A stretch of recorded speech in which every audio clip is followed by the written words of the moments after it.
today is a jelly roll race. Those have been around forever.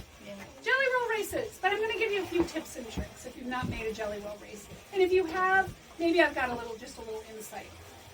We're going to do it again like the Eleanor Burns way. When you're done, you're going to stack it together just like this, so around the outside, and top stitch it. No binding again. That's how we get it done for Christmas. You're not going to quilt it until you turn it. I know, I'm going to put the cart in front of the horse. There's a reason for that. You're going to do all of that, and then you're going to stitch in the ditch is how you're going to get this one quilted, because you can quilt it at home, and it can still be done by this weekend, even if you need a housewarming gift for Thanksgiving. So the first thing you do in a jelly roll quilt is you take your jelly roll, 42 widths of fabric, 2.5 inches wide. You're going to sew all your strips of your jelly roll end to end, okay? Making sure if you're using batiks that all your seams are on the same side. That's always a really good idea. So if you're new to this project, I suggest that you use something that has a front and a back, just so you don't kill yourself. So all your pieces end to end. So this is literally like 400 inches long. Okay, it's more than that. 40 times 40. Yeah, way longer than 400. Once you've sewn them end to end, you then take your ends, making sure you know where your seam is, like this. Leave this lay right here. You're going to sew, and now you're going to sew all the way down, and you'll sew it in half, right?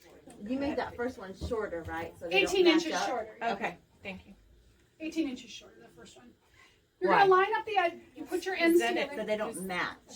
Otherwise, the seams end up in the same place. Yeah, matching. Staggered. It gives it more of a, staggered. So, when it's like this, now we're going to sew all the way down this 1,600 inches, right?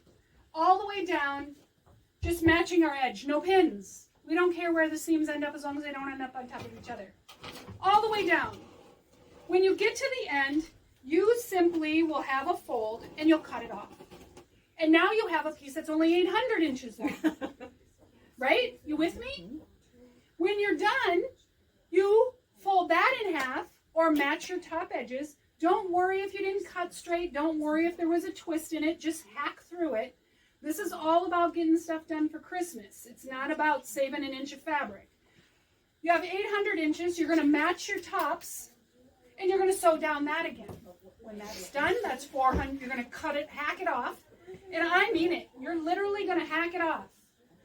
Even if it's twisted, just cut it in half. Don't try to figure it out. Waste of time. That 2 inches of fabric is not going to make or break you, and it's not going to change the size of the quilt enough for anyone to have ever known that you did it.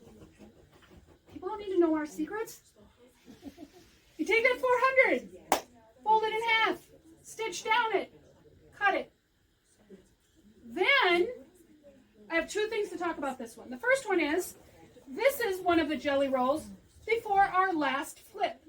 Do you see how we've sewn it and cut it and sewn it and cut it? And we've done all that by doing this.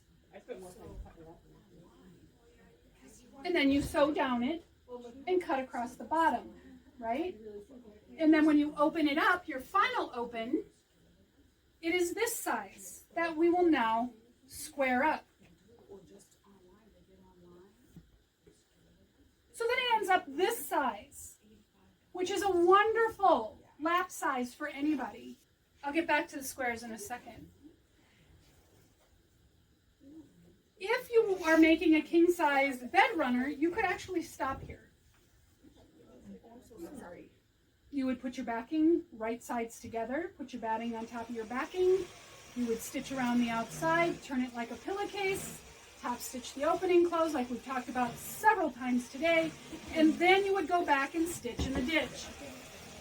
When you stitch in the ditch, you're going to start at center, you're going to go to the right, then to the left, then to the right, then to the left, working from center in both directions at the same time. Not all the top and then all the bottom. I know it requires you to think more about it, but the reason that's important is because it'll shift that piece on the other end, and if you do it from the center out evenly, then it's going to shift evenly, and you're going to end up with the same result on both sides. Make sense?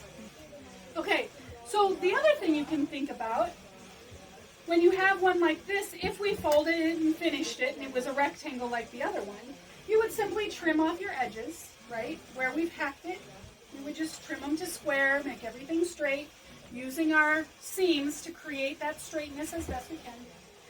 This one is a beautiful backdrop for applique.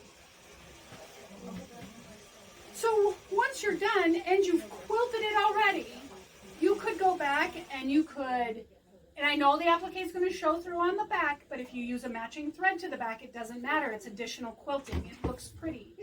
You could put a baby's name, and you could put a big thing of balloons, appliqued on top. Quick and simple. Complicated, yet you did it in your own house. The applique is easy because you don't have to stabilize it. The quilt has already stabilized it. You don't have to worry about your backing shifting with the quilting because it's already pre-quilted. It's a quick, easy, beautiful way to put together a complicated gift. Okay? All right? Now, let's talk about some variations. This one is done exactly the same way. Exactly. Except after each row, we inserted a 2x2, a 2.5 by 2.5 square. In between each color, we added a 2.5 by 2.5 square. You could also add this, when you add this 2.5 by 2.5 square, you could sew it on at an angle and open it and create a triangle. And if you do it on both pieces, it creates a mountain. And it gives a mountain effect. And it looks really pretty with a dark petite jelly roll and a light fabric on the ends. It literally looks like mountain peaks. It is so pretty. And all that is on the end of each strip, you sew and flip a 2.5-inch square, and then you sew all your strips together. All right? Looks super pretty. If you want to look up on Google different variations, you will look up jelly roll variation quilts. Jelly roll race variations. That's how you look it up. And you will find, go to images and you will find tons of different ways you can take this same process and insert just a little something to make it more than what it usually is. So, ladies, that is what I have to share with you today. I hope you're walking away with some